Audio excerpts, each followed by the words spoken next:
नमस्कार, आप देख रहे हैं स्वदेशार। मैं हूं आपके साथ प्रशांत पांडे। सरकार ने आईटी हार्डवेयर के लिए पीएलआई 2.0 को मंजूरी दे दी है। इसके लिए 17,000 करोड़ का बजट मंजूर किया गया है। इस पर ज्यादा जानकारी दे रही हैं हमारी संवाददाता सुमिता करीर।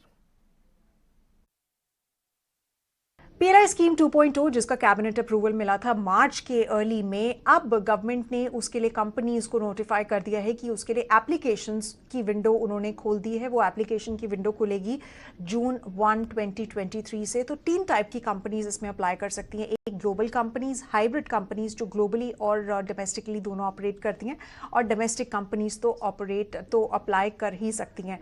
तो इस बार जो गवर्नमेंट ने पीएलआई 2.0 है, इस स्कीम का जो आउटले रखा है वो 17,000 करोड़ रखा है। और जो मेन एम है इसका वो है मैन्युफैक्चरिंग को कंट्री के अंदर बूस्ट करना, ताकि इंडिया एक मैन्युफैक्चरिंग हब बन सके, ताकि यहाँ से जो आईटी एक्सपोर्ट्स हैं, हार्डवेयर एक्सपोर्ट्स हैं, इलेक्ट्रॉनिक्स एक्सपोर्ट्स हैं, वो बढ़ सके इंडिया में से। इनफैक्ट इस बार इन्होंने स्कीम में ध्यान दिया है, प्रमोट करेगी लैपटॉप्स को, सर्वर्स को, पीसीज को, ultra small form factor devices को और टैबलेट्स को भी। इनफैक्ट गवर्नमेंट का ये भी एम है कि यहीं पे जो लोकलाइजेशन और असेंबली ऑफ कंपोनेंट्स होता है वो यहीं पे ज़्यादा हो। In fact semiconductor designing, IC manufacturing, packaging भी इस बार इंक्लूडेड है। तो गवर्नमेंट इससे एक्सपेक्ट कर रही है कि अराउंड 75,000 जॉब्स डायरेक्टली और इनडायरेक्टली, क्योंकि ये इकोसिस्टम क्रिएट होगा, इसके थ्रू क्रिएट होंगी। एडिशनल इन्वेस्टमेंट 2,430 करोड़ की आएगी और टोटल प्रोडक्शन होगा 3.35 लाख करोड़। और अब एजुकेशन सेक्टर के लिए अहम खबर। विज्ञापनों पर नजर रखने वाली संस्था आस्की ने एजुकेशन सेक्टर के लिए नई गाइडलाइंस जारी की हैं। Advertising and standards council of India की इस गाइडलाइन में क्या कहा गया है, हमारे सहयोगी समीर दीक्षित इसके बारे में जानकारी दे रहे हैं। एजुकेशन सेक्टर के लिए अहम खबर है। एस्की यानी कि advertising standard council of India ने एजुकेशन सेक्टर के लिए अपडेटेड एडवर्टाइजिंग गाइडलाइंस रिलीज़ करी हैं, और जो अपडेटेड गाइडलाइंस है ये फोकस करती हैं स्टूडेंट्स के मेंटल और फिजिकल वेलबींग पर। और इसी के लिए ये जो गाइडलाइंस है ये डिटेल्ड स्टेक होल्डर कंसल्टेशन के बाद इसको जारी किया गया है। जो नई गाइडलाइंस के मुताबिक जो भी एडवर्टाइजमेंट प्रसारित होंगे, जो एजुकेशन सेक्टर से जुड़े होंगे, वो अब ये करेंगे कि बच्चे की जो मेंटल हेल्थ है उसका पूरा ध्यान रखेंगे, उसकी फिजिकल वेलबींग किसी तरीके से उस पर दिक्कत ना आए, कोई हार्म ना पहुंचे, उसका पूरा ख्याल इन एडवर्टाइजमेंट में रखा जाएगा। एजुकेशन सेक्टर पर गाइडलाइंस लगातार इसलिए जारी हो रही है क्योंकि एजुकेशन सेक्टर में जो एडवर्टाइजमेंट हैं वो पिछले कुछ सालों से लगातार एडवर्टाइजमेंट के जो गाइडलाइंस है उसमें वायोलेशन कर रहे हैं, उसके उल्लंघन कर रहे हैं। आंकड़ों के नज़रिए से आप देखें तो साल 2022-23 में क्लासिकल एजुकेशन सेक्टर जो वायोलेशन किया उसने एडवर्टाइजमेंट वो 13.8% रहा है, जो टोटल सभी सेक्टर को मिला करके। यही वजह है कि एजुकेशन सेक्टर को लेकर के लगातार चिंता जताई जा रही है। अब जो मौजूदा गाइडलाइंस है और अपडेटेड गाइडलाइंस में किस तरीके का फ़र्क है। मौजूदा गाइडलाइंस जो एजुकेशन सेक्टर की हैं वो इस बात पे फोकस करती हैं कि जो भी क्लेम एडवर्टाइज़र कर रहा है, जो यूनिवर्सिटी है, एडटेक सेक्टर के जो भी लोग अपने एडवर्टाइजमेंट में क्लेम कर रहे हैं उसको सब्सटेंशिएट करें, उस दावे को किसी रेलिवेंट एविडेंस के साथ में प्रसारित करें। जबकि जो अपडेटेड गाइडलाइंस है उसमें इस बात का भी ख्याल रखा जाएगा कि कोई भी बच्चे के अगर मार्क्स कम आते हैं तो उसको यूँ ना दिखाया जाए कि ये फेल हो गया है अपने जीवन में, या ये अनसक्सेसफुल का पैमाना है। लो स्कोर्स को इस तरीके से ट्रीट नहीं किया जाना चाहिए कि ये अनसक्सेसफुल हो गया है या फेलियर हो गया है। दूसरा, इस तरीके के एडवर्टाइजमेंट नहीं होने चाहिए कि कोई खास सब्जेक्ट किसी खास जेंडर का ही होगा। यही नहीं, किसी तरीके के एडवर्टाइजमेंट को स्टीरियोटाइप नहीं किया जा सकता किसी जेंडर के साथ में, किसी फिजिकल अपीयरेंस के साथ में। इन बातों का विशेष तौर पर ध्यान रखा जाएगा। इसके साथ ही साथ बात का भी ध्यान रखा जाएगा कि जो जेंडर और जो सब्जेक्ट है उनके बीच में किसी तरीके की को रिलेशन इस्टेब्लिश हो, इस तरीके की बातों को नहीं दिखाया जाना चाहिए और उसका ध्यान रखा जाना चाहिए। और इसके साथ ही साथ एक और अहम बात, ये बच्चों को एडवर्टाइजमेंट के जरिए ये डर ना दिखाए कि वो उससे कोई बस छूटी जा रही है, यानी कि सेंस ऑफ अर्जेंसी क्रिएट करने की ज़रूरत नहीं है, वो भी जो ज़रूरत नहीं है। तो इस तरीके की बातों का ख्याल एडवर्टाइजमेंट गाइडलाइंस में रखने की ज़रूरत है, और ये अपडेटेड गाइडलाइंस एस्की ने जारी करी है। चले बढ़ते हैं आगे। सेबी चेयरपर्सन माधवी पुरी बुच ने म्यूचुअल फंड संस्थान एमफी के एक कार्यक्रम में कहा कि सेबी को म्यूचुअल फंड इंडस्ट्री में बड़ा भरोसा है। सेबी म्यूचुअल फंड इंडस्ट्री में सबसे ज्यादा उम्मीद देखती है। यही नहीं, सेबी म्यूचुअल फंड इंडस्ट्री में ट्रांसपेरेंसी और कंपटीशन को बढ़ावा देना चाहती है। Industry and as an instrument, the mutual fund unit, us as a regulator, is by far the most preferred vehicle by which we would like to bring household savings into the markets. There is no doubt in our mind that this is the vehicle that is most appropriate. There are a large number of other vehicles. We find that those are often very accident prone. Often they are run very rashly. There are no checks and balances in those vehicles. And it is unfortunate that a large number of people, for the thrill of the market, often participate and ride those vehicles. To us, it is unambiguous, and I'm making that statement unambiguously, that for us as a regulator, this is the preferred vehicle for encouraging the citizens of this country to participate in the markets, to participate in the growth of the markets, and to participate in the growth of the economy. That is our belief. Now, as you can imagine, this then becomes the one industry in which we as a regulator repose a lot of faith as well as a lot of expectation. Because once having said that this is the preferred vehicle for all our investors, naturally we want that this car should be completely safe. It should have, good brake linings, it should have cruise control, it should have safety belts, it should have the airbags, and should be equipped with everything that will first of all prevent any accident, and secondly, should an accident occur, nobody should die. और चलिए बात बाजार की। बाजार में आज लगातार चौथे कारोबारी दिन तेजी नजर आई। निफ्टी 40 अंक से ज्यादा चढ़कर 18,630 के पार बंद हुआ। सेंसेक्स 123 अंक चढ़कर 60,960 के ऊपर बंद हुआ। बैंक निफ्टी ने आज फिर बनाया नया रिकॉर्ड हाई और 44,436 के ऊपर बंद हुआ। निफ्टी मिड कैप में भी अच्छी तेजी दिखी, जबकि निफ्टी स्मॉल कैप 5 महीने की रिकॉर्ड ऊंचाई के साथ बंद हुआ। दिन भर बाजार में क्या रही हलचल, कल के लिए कौन से ट्रिगर्स हो सकते हैं, बता रही हैं मानसी दवे। बाजार की शुरुआत म्यूटेड जरूर रही, लेकिन लास्ट आवर ऑफ ट्रेड में मार्केट ने अपने आप को संभाला और इनफैक्ट बैंक निफ्टी की तरफ से तो आउट परफॉर्मेंस देखने को मिली। अच्छे खासे एक्शन के साथ 44,486 के रिकॉर्ड स्तर भी हमने देखे और बैंक निफ्टी जब क्लोज हुआ तब भी करीब 120 अंकों की मजबूती के साथ यहाँ पर अच्छा एक्शन देखने को मिला। ऑफकोर्स ब्रॉडर इंडेक्सेस और निफ्टी ने भी निचले स्तरों से रिकवरी दिखाई, तो क्लियरली बाजार ने दिन भर की जो सुस्त चाल दिखाई आखिरी घंटे में, उस चाल को पकड़ कर कह सकते हैं कि सपोर्ट्स डेवलप करते हुए रिकवरी मोड जो है उसे अच्छा खासा दिखाया। स्टॉक स्पेसिफिक मूवमेंट की अगर बात करेंगे, कुछ तमाम सेक्टर्स, कुछ तमाम पॉकेट्स में अच्छा खासा एक्शन भी देखने को मिल रहा था। रिजल्ट लास्ट लेग में हम जरूर चल रहे हैं, लेकिन रिजल्ट स्पेसिफिक ही ट्रेड्स भी नजर आ रहे हैं। जहां जहां कैश मार्केट हो, फिर बड़ी दिग्गज कुछ कंपनियां जैसे कि जिनके रिजल्ट्स आते हुए दिख रहे हैं, अच्छे रिजल्ट्स पर रिएक्ट कर रहे हैं पॉजिटिवली और कमजोर रिजल्ट्स पर नेगेटिव रिएक्शन।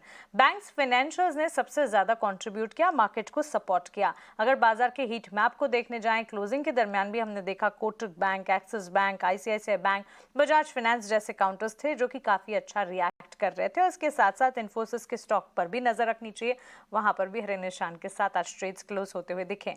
सपोर्ट कहां से नहीं मिले या गिरावट कहां हाथ लगी, एलएनटी के स्टॉक ने कमजोरी दिखाई। सन फार्मा में गिरावट थी, लेकिन उसका विपरीत एक्शन कह सकते हैं औरोबिंदो फार्मा में पॉजिटिविटी थी, क्योंकि आज सुबह हमने 2 पॉजिटिव ब्रोकरेज रिपोर्ट्स देखी और उसका असर था, जो कि औरोबिंदो फार्मा में अच्छे खासे एक्शन के साथ करीब 6-7% के मूव्स देखने को मिले। इसके ठीक पीछे हिंडाल्को, टेक महिंद्रा, एसबीआई जैसे स्टॉक्स थे जो कि आज परफॉर्म नहीं कर पा रहे थे। ब्रॉडर इंडेक्सेस की जहां हम बात कर रहे हैं, ब्रॉडर इंडेक्सेस में mid cap cement plays, mid cap chemical plays, mid cap IT, mid cap banks जैसे स्पेसेस थे जहां पर अच्छा एक्शन था। स्टॉक स्पेसिफिक औरोबिंदो फार्मा के साथ साथ आरईसी, पीएफसी, रैमको सीमेंट जैसे चार्ट्स थे जो कि अच्छा खासा एक्शन दिखा रहे थे। अब एमएससीआई में बदलाव जो कि लागू होने वाले हैं, उसका भी impact inclusion, max healthcare, HAL, सोना बीएलडब्ल्यू जैसे स्टॉक्स में होगा। एचएएल के स्टॉक प्राइस में हमने अच्छा एक्शन भी देखा। स्टॉक स्पेसिफिक हमने बाजार को समझा, काफी हद तक स्टॉक स्पेसिफिक मूव्स ही नजर आए। इंडेक्स ने लास्ट आवर में परफॉर्म किया, लेकिन सेक्टर स्पेसिफिक अप्रोच को अगर जानेंगे, FMCG, media, financial services, banks, financials और आईटी में हमने एक्शन देखा, जबकि उसके सामने पीएसयू बैंक आज नहीं चल रहे थे। फार्मा ने भी बैक सीट ली। एनर्जी, ऑटो और मेटल्स में भी लाल निशान के साथ ट्रेड्स क्लोज होते हुए दिखे। तो और ओवरऑल हम कह सकते हैं कि एक म्यूटेड स्टार्ट, लेकिन एट द एंड हमने देखा बाजार ने अपने आप को बेहतरीन तरीके से संभाला और अच्छी खासी मजबूती के साथ ही इंडेक्सेस में भी ट्रेड्स क्लोज हुए। और चलिए बढ़ते हैं आगे। गोल्डी लॉक्स प्रीमियम के फाउंडर और चीफ स्ट्रेटेजिस्ट गौतम शाह के मुताबिक इस समय बाजार में ऊपर जाने की संभावना ज्यादा है। निवेशकों को कैपिटल गुड्स, ऑटो और रियल एस्टेट, टेक्नोलॉजी और बैंकिंग पर नजर रखनी चाहिए। पिछले 18 महीनों से एक पेंडुलम में रहा है, क्योंकि जब वो चलता है तो ऐसा चलता है कि लगता है कि अब रुकेगा ही नहीं, और जब वो गिरता है तो ऐसा लगता है कि चलो अब तो सब खत्म हो गया, क्योंकि अमेरिका में रिसेशन है, जियोपॉलिटिकल फैक्टर्स, सारे फैक्टर्स आते रहते थे। बट अब जिस तरह की लेवल पे हम ट्रेड कर रहे हैं 18,650 की लेवल पे, यहाँ पर थोड़ी रेसिस्टेंस तो है, और लॉजिकली बात करेंगे तो मार्केट ओवरबॉट है। मैं आपको एक डेटा शेयर करता हूँ, 84% of the NSE 500 stocks are trading above the 50-day moving average. तो ये हमें बताता है कि मार्केट डेफिनेटली थोड़ा सा एक्सटेंडेड है, ओवरबॉट है। अगर आप स्टडीज को भी देखें तो थोड़ा सा ओवरबॉट है, और यहाँ से इतनी बड़ी तेजी नहीं लगती है। मोमेंटम स्ट्रांग है, no doubt about it, participation अच्छी है, India is one of the best performing markets in the world once again. But ये जो 18,650 का जो लेवल है, ये प्रॉब्लम है। अगर ये करता है तो हम हो सकता है कि 18,900 से 19,000 तक जा सकते हैं, बट उसके आगे की विजिबिलिटी अभी नहीं है। और नीचे की तरफ में भी 18,200 से 300 के बीच में एक अच्छी सपोर्ट बन गई है। ये मानना है कि आप FMCG और ITC में बने रहिए, इसमें और बड़ी तेजी आएगी। 500 से 550 तक ये मीडियम टर्म तक जा सकता है। बट अगर आप एक इन्वेस्टर है जो इस लेवल्स पे खरीदना चाहते हैं, मेरा ये मानना है कि रिस्क रिवॉर्ड अच्छी नहीं है। तो अगर आपका लिया हुआ है तो रख के रखिए, और अगर नहीं लिया हुआ है तो दूसरे सेक्टर्स में कॉन्सेंट्रेट कीजिए। और हमारा अभी टॉप पिक हो रहा है इंफॉर्मेशन टेक्नोलॉजी। तो जिस तरह की नैस्डैक में रैली आई, नैस्डैक के स्टॉक्स में रैली आई और आउट परफॉर्मेंस रही है, और जिस तरह से धीरे धीरे IT स्टॉक्स यहाँ से अभी चले हैं पिछले 1 महीना में, मुझे लग रहा है कि एक बहुत बड़ी ट्रेंड IT में अगले 3 से 6 महीने में आएगी। तो वहां पर इन्वेस्ट कीजिए। चलिए बढ़ते हैं आगे। MSCI इंडेक्स में कल से क्या बदलाव होने वाले हैं? जी हाँ, ये सवाल है। और किन शेयरों की एंट्री होगी, कौन से बाहर होंगे, बता रहे हैं सौमीत सरकार। MSCI के चेंजेस पहले ही अनाउंस कर दिए गए थे, बट जो एडजस्टमेंट डेट है वो कल की है। मतलब जो भी इनफ्लोज या आउटफ्लोज जो चेंजेस हुए हैं उन शेयर्स में कल देखने को मिलेंगे। अब अनुवामा के हिसाब से जो नेट इनफ्लो हो सकता है इंडिया में वो करीब $500 मिलियन का है। अब स्टॉक स्पेसिफिक अगर हम बात करें तो इंक्लूजन्स में नाम है मैक्स हेल्थ केयर का, जिसमें सबसे ज़्यादा इनफ्लो होगा करीब $312 मिलियन का, जो कि करीब 9 टाइम्स है उसके 20 डे एवरेज वॉल्यूम के सामने। उसके अलावा हिंदुस्तान एरोनॉटिक्स और सोना BLW, ये दोनों ही स्टॉक इंक्लूड हुए हैं, जिनमें इनफ्लोज करीब 170 to 196 मिलियन का होगा, जो कि करीब 5 to 7 टाइम्स इसके 20 डे एवरेज के वॉल्यूम के सामने है। अब एक्सक्लूजन के सामने अगर हम बात करें तो Adani transmission, Adani total gas और इंडस्टार्स, ये तीनों ही स्टॉक एक्सक्लूड होने वाले हैं इंडेक्स के, जिसके वजह से जो आउटफ्लो होगा वो करीब 84 to 190 मिलियन होगा, जो कि करीब 5 to 10 टाइम्स है इसके 20 डे एवरेज वॉल्यूम के सामने। अब वेट एडिशंस की अगर हम बात यहाँ पे कोटक महिंद्रा बैंक फोकस में आता है, क्योंकि इस स्टॉक में सबसे ज़्यादा इनफ्लोज आने की एक्सपेक्टेशंस है, क्योंकि जो कोटक महिंद्रा बैंक का वेटेज है इंडेक्स में वो बढ़ गया है, और इनफ्लोज जो होंगे वो करीब $800 मिलियन का होगा, जो कि करीब 8 टाइम्स है इसके 20 डे एवरेज वॉल्यूम के सामने। उसके अलावा अगर हम देखें तो ONGC, अल्ट्राटेक, इंडिगो, NTPC और पावरग्रिड, ये सभी की स्टॉक्स है जिसमें करीब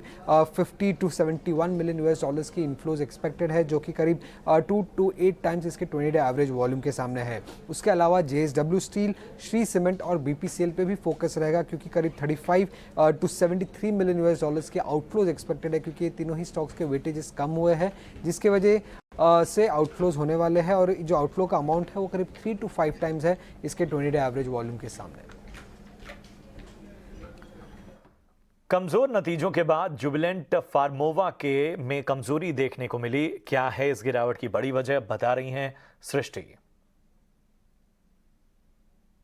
जुबिलेंट फार्मोवा आज 7% की गिरावट दिखा रहा है। शुरुआती दौर में हमने 9% की भी यहाँ पे गिरावट आते हुए देखी, और कई सारी नेगेटिव न्यूज़ फ्लो के चलते आप देखिए ये स्टॉक में गिरावट है। सबसे पहले कंपनी के नतीजों की बात करते हैं। काफ़ी कमज़ोर नतीजे रहे हैं, जहां पे कंपनी के मार्जिन्स भी साल दर साल गिरते हुए नजर आए हैं। साथ ही बाकी सभी पैमानों पे भी साल दर साल कटौती हुई है और साथ ही कंपनी का जो कर्जा है वो बढ़ते हुए नजर आया है। FY23 में करीब 2200 करोड़ के आसपास कंपनी का जो है कर्जा आ चुका है, जो कि पिछले साल करीब 1950 करोड़ के आसपास था। अब अगर हम देखेंगे कर्जे में बढ़ोतरी क्यों आई है, क्योंकि कंपनी लोन ले रही थी, कंपनी नया फंडिंग ले रही थी अपनी मॉन्ट्रियल की एक फैसिलिटी को एक्सपैंड करने के लिए, और उसको लेके ही आज एक नेगेटिव खबर आई है, जहां पे US FDA ने इनकी मॉन्ट्रियल जो CMO प्लांट है उसको जो है OAI का स्टेटस दे दिया है। अब OAI क्या होता है? ऑफिशियल एक्शन इंडिकेटर, जहां पे जब तक जितनी भी चीज़ें ठीक नहीं पाई गई हैं, रिजोल्यूशन नहीं हो जाता है, कोई भी नए प्रोडक्ट्स का अप्रूवल उस पर्टिकुलर प्लान से नहीं मिलेगा। और साथ ही ये एक नेगेटिव खबर है, क्योंकि कंपनी जो है एक्सपेंशन प्लान कर रही थी, जहां पे अगले 5 साल में अपनी कैपेसिटी डबल करने के लिए योजना बना रही थी, साथ ही कर्जा भी ले रही थी। और तीसरा जो इम्पोर्टेंट अनाउंसमेंट आया है वो है मैनेजमेंट चेंज, जहाँ पे कंपनी के MD मिस्टर हरी एस भारतीय जो है उन्होंने MD के पद से इस्तीफा दे दिया है। बट इसके अलावा एक दूसरा अपॉइंटमेंट मिस्टर भारतीय का हुआ है, जहां पे मिस्टर प्रियव्रत भारतीय अब कंपनी के MD की पोस्ट संभालेंगे। तो ये कुछ तमाम खबरें हैं जिसके चलते आज स्टॉक में हम गिरावट देख रहे हैं। चले बढ़ते आगे। सीमेंट शेयरों में आज अच्छी मजबूती देखने को मिली। दरअसल दक्षिण भारत में सीमेंट की कीमतों में बढ़ोतरी की खबरें आई और इससे इन शेयरों में तेजी नजर आई। सीमेंट के दाम कितने बढ़े हैं खासतौर पे दक्षिण भारत में, और आगे कीमतों को लेकर क्या आउटलुक है, बता रही है मानसी दवे। बिल्कुल, तो 2 चीज़ें हैं जिस पर फोकस करना होगा। सीमेंट की कीमतों में बढ़ोतरी का ट्रेंड है और ये ट्रेंड वापस से खुला है। मई में सीमेंट की कीमतों में दक्षिण भारत की सीमेंट प्लेयर्स जो हैं उन्होंने दामों में बढ़ोतरी की। और दूसरी जो इनके इंटरनेशनल प्राइसेस या फिर कॉस्ट की बात करें, कॉस्ट कम हो रहे हैं, तो क्लियरली कॉस्ट या एक्सपेंसेस कम हो रहे हैं और दामों में बढ़ोतरी हो रही है, जो कि सीमेंट सेक्टर को खासतौर से छोटी मझौली कंपनियों को मदद कर रहे हैं। दक्षिण भारत में जो दाम बढ़े हैं, डीलर्स के मुताबिक मई में सीमेंट कंपनियों ने अपने दाम बढ़ाए 10 से 15 रुपए प्रति बोरी। और आपको बता दें, मई में दक्षिण भारत में कीमतों में सबसे ज्यादा बढ़ोतरी का ट्रेंड देखने को मिला है। अब अनुमान ये भी है, लेटेस्ट चैनल चेक्स की अगर माने तो मई में तो दामों में बढ़ोतरी हुई है, लेकिन जून के लिए भी अनुमान ये निकल कर आ रहा है कि प्राइसेस जो है उसमें बढ़त देखने को मिल सकती है। तो जब सीमेंट प्लेयर्स के लिए प्राइसेस में बढ़ोतरी होगी तो एक इवेंचुअल इम्पैक्ट है, जो कि एक लिस्टेड प्लेयर्स पर देखने को जरूर मिलेगा। आपको ये भी बताएं कि एक बड़ी राहत की खबर इंटरनेशनल प्लेयर्स जिसकी मैं बात कर रही थी, इंटरनेशनल मार्केट में जिस तरह के मैं सिनेरियोज की बात कर रही थी, जो कोल और पेटकोक प्राइसेस हैं वो घट रहे हैं, वॉल्यूम रियलाइजेशंस मैच हो रहे हैं, डिमांड जो है वो इंटैक्ट है। ऑफकोर्स आने वाले दिनों में जब मॉनसून की शुरुआत होगी तो डिमांड को लेकर एक फ्लक्चुएशन जरूर देखने को मिलेगा, लेकिन इस वक्त जो सिनेरियोज हैं वो क्लियरली सीमेंट प्लेयर्स के लिए सारे के सारे फैक्टर्स पॉजिटिव है और उनमें ये प्राइजेस का बढ़ना जो है वो इस वक्त सीमेंट सेक्टर के लिए काम कर रहा है। और अब बात दिग्गज कंपनियों के Q4 नतीजों की। अपोलो हॉस्पिटल्स के Q4 नतीजे जो हैं वो सामने आए और Q4 जो नतीजे अगर देखें तो कंसोलिडेटेड आय जो थी वो 3,546 करोड़ से बढ़कर 4,302 crore year on year basis पर रही। मुनाफा 97 करोड़ से बढ़कर 145 crore year on year basis पे। एबिटा 463 करोड़ से बढ़कर 488 करोड़ हुआ ईयर ऑन ईयर बेसिस पे। एबिटा मार्जिन में कमी देखी गई, 13% से घटकर ये 11% हुआ। 9 रुपए प्रति शेयर इनका ऐलान कंपनी ने किया है। और अगर सर्विसेज की बात करें तो हेल्थ केयर सर्विस का जो रेवेन्यू है वो 18.5% बढ़कर 2227 करोड़ हुआ है। फार्मेसी रेवेन्यू 31% बढ़कर 1799 करोड़ हुआ है ईयर ऑन ईयर बेसिस पे। और चलिए कुछ राजनीति की खबरों की ओर बढ़ते हैं। बात मनीष सिसोदिया को हाई कोर्ट से मिले झटके की। शराब घोटाला केस में दिल्ली हाई कोर्ट ने जेल में बंद आम आदमी पार्टी के नेता मनीष सिसोदिया की जमानत याचिका खारिज कर दी है। याचिका खारिज करते हुए कोर्ट ने कहा कि मनीष सिसोदिया के खिलाफ लगे हुए आरोप काफी गंभीर हैं। बेल मिलने पर वो अपने रसूख के दम पर सबूतों के साथ छेड़छाड़ कर सकते हैं। वहीं दिल्ली हाई कोर्ट से राहत न मिलने के बाद मनीष सिसोदिया ने कोर्ट के इस फैसले के खिलाफ सुप्रीम कोर्ट जाने की बात कही है। सत्यमेव जयते। आज फिर से दिल्ली हाईकोर्ट ने मनीष सिसोदिया को राहत देने से मना किया है। एक तरह से ये स्पष्ट हो चुका है कि वो कट्टर भ्रष्टाचारी है और बार बार मनीष सिसोदिया हो या विजय नायर हो, इनको कोर्ट से राहत नहीं मिली है। पिछली बार भी कोर्ट ने कहा था कि ये प्रिंसिपल आर्किटेक्ट है शराब घोटाले के, पर अरविंद केजरीवाल ऐसे घोटालेबाजों को, ऐसे कट्टर बेईमानों को कट्टर ईमानदार कहकर बचाव करते हैं, संरक्षण करते हैं। आज उनको जवाब देना चाहिए कि ऐसी कौन सी मजबूरी है कि ऐसे लोगों का संरक्षण करते हैं और कहते हैं शराब घोटाला हुआ ही नहीं। क्या कोर्ट विद्वेष की भावना पर काम कर रहा है? वहीं दिल्ली के मुख्यमंत्री अरविंद केजरीवाल इन दिनों केंद्र के अध्यादेश के खिलाफ सभी विपक्षी दलों का समर्थन जुटाने की कोशिशों में लगे हैं। वो लगातार विपक्षी नेताओं से इस बारे में मुलाकात कर रहे हैं। इसी सिलसिले में अरविंद केजरीवाल ने सीपीएम नेता सीताराम येचुरी से मुलाकात की और अध्यादेश के खिलाफ उनका समर्थन मांगा। बता दें कि सीपीएम नेता सीताराम येचुरी और अन्य नेताओं के साथ मिलकर इस मुद्दे पर उन्होंने चर्चा की। वहीं बैठक के बाद केजरीवाल ने ट्वीट कर सरकार पर निशाना साधा और कहा कि दिल्ली में मोदी सरकार अपनी तानाशाही चला रही है और दिल्ली की जनता से उनका हक छीन रही है।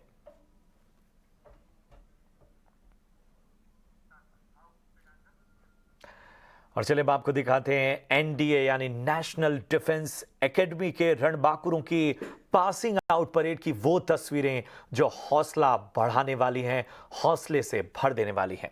इस बार परेड का नजारा कुछ अलग था। पुणे के खड़गवासला राष्ट्रीय रक्षा एकेडमी से अब तक पुरुष कैडेट्स की ही पासिंग आउट परेड होती रही थी, लेकिन इस साल पहली बार महिला कैडेट्स भी ऑफिसर बनकर यहां से निकली हैं। सीडीएस जनरल अनिल चौहान ने परेड का निरीक्षण किया।